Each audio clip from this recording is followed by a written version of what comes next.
Good evening and welcome to my platform. आप सभी छात्र एवं छात्राओं को हमारे इस प्लेटफॉर्म पे स्वागत है। आज फिर से हम आपको सबके सामने में एक गणित के क्लास 10th के महत्वपूर्ण प्रश्न को लेकर के आए हैं।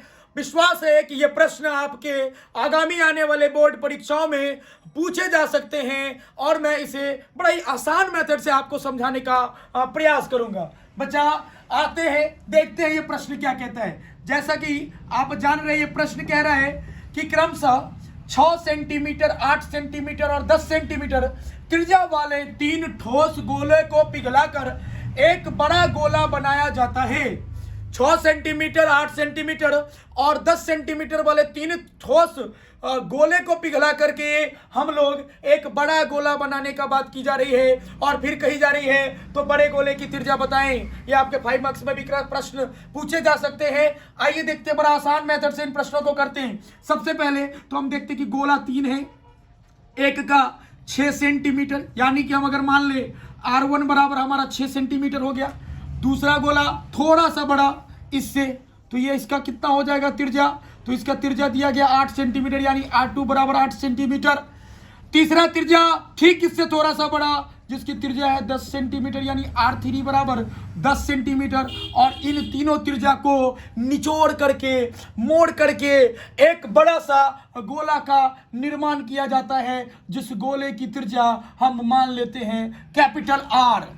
त्रिज्या रेडियस होता है। अब आते हैं हम लोग प्रश्न से। प्रश्न क्या कह रहा है, तो प्रश्न कह रहा है इन तीनों गोले को पिघलाना है। पिघलाने का मतलब क्या, उसके आयतनों को पिघलाना है। जब तक आप उसके आयतनों को नहीं पिघलाएंगे तब तक आप एक बड़ा गोला की कल्पना नहीं कर सकते हैं। ठीक इसी प्रकार हम इन तीनों गोलों को, छोटे छोटे गोलों को पिघला करके एक बड़ा गोला में परिणत करते आते हैं। देखते हैं, लिखते हैं बड़े गोले का आयतन, ये जो बड़ा वाला है जिसकी त्रिज्या कैपिटल R है, बड़े गोले का आयतन बराबर पहले गोले का आयतन प्लस दूसरे गोले का आयतन प्लस तीसरे गोले का आयतन। बाबू अब आप देखते हैं क्या, बड़ा गोला का आयतन क्या होता है, तो 4/3 पाई। बड़े गोले का त्रिज्या मैंने कितना लिया है, तो बड़े गोले का त्रिज्या मैंने R कैपिटल लिया है, पाई R क्यूब होता है। पहले गोले का आयतन R1 त्रिज्या है, दूसरे का R2 त्रिज्या और तीसरे का R3, तो 4/3 पाई R1 का क्यूब प्लस 4/3 पाई R2 का क्यूब प्लस 4/3 पाई R3 का क्यूब। बाबू अब हम देख क्या रहे हैं, दोनों तरफ से 4/3 पाई कॉमन है, जैसा कि आपको दिख रहा होगा। 4/3 pi R cube is equals to 4/3 pi, तीनों से कॉमन लेते हैं तो इधर आ जाता R1 का क्यूब प्लस R2 का क्यूब प्लस R3 का क्यूब। बाबू 4/3 से 4/3 कैंसिल आउट और पाई से पाई कैंसिल आउट, मतलब कि R क्यूब बराबर R1 का क्यूब प्लस R2 का क्यूब प्लस R3 का क्यूब। अब देखते हैं बाबू, अब put the value get the result. R cube is equals to क्या, R1 आपका कितना है 6 सेंटीमीटर, यानी 6 सेंटीमीटर का क्यूब।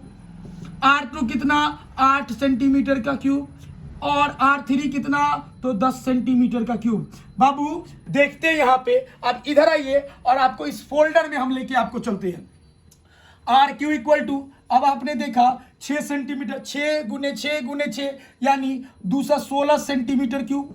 8 का क्यूब 8 8 64 8 512 सेंटीमीटर का क्यूब और 10 का क्यूब 10 दाही 100 दाही के 1000 सेंटीमीटर का क्यूब। बाबू रे देखो ध्यान से, अच्छे से पूरे नजर को खोल के देखो तो आप देख पाओगे। इसको जोड़ते हैं तो 0 2 और 6 8 हो गया, 1 और 1 2 हो गया, 2 और 5 7 और 1 7 हो गया और ये 1728 सेंटीमीटर क्यूब आता है। बाबू स्क्वायर रहता तो स्क्वायर रूट बराबर के उधर में जाता है, लेकिन चूंकि यहाँ पे क्यूब रूट है, घनमूल देखते हैं तो यहाँ पे क्यूब रूट आता है 1728 सेंटीमीटर क्यूब। अब इसका हम प्राइम फैक्टराइजेशन करते हैं, यानी कि अभाज्य गुणनखंड करते हैं, तो पाते हैं क्या, तो ये जो क्यूब है ना, ये 12 का क्यूब है। 12 सेंटीमीटर गुने 12 सेंटीमीटर गुने 12 सेंटीमीटर, मतलब क्यूब से 3 का जोड़ा लग गया, क्यूब से क्यूब चला गया, मतलब तीनों में 12 का जोड़ा लगा। आर बराबर कितना आ गया, 12 सेंटीमीटर। और यही हमारा बड़े गोले की त्रिज्या निकल करके आ जाती है। आर बराबर 12 सेंटीमीटर, यही हमारे बड़े गोले की त्रिज्या निकल करके आती है।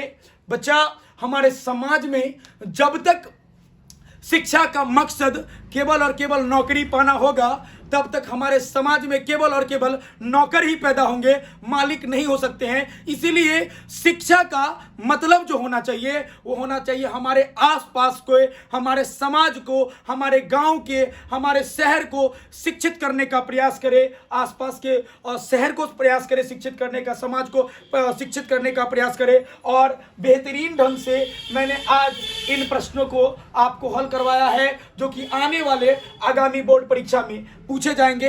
अगर ये प्रश्न आपको अच्छे लगे होंगे, आपने समझा होगा कौन से पार्ट को, तो आप लाइक और सब्सक्राइब और हमारे चैनल को शेयर भी कर सकते हैं, हमारे इस प्लेटफॉर्म को। Thank you so much.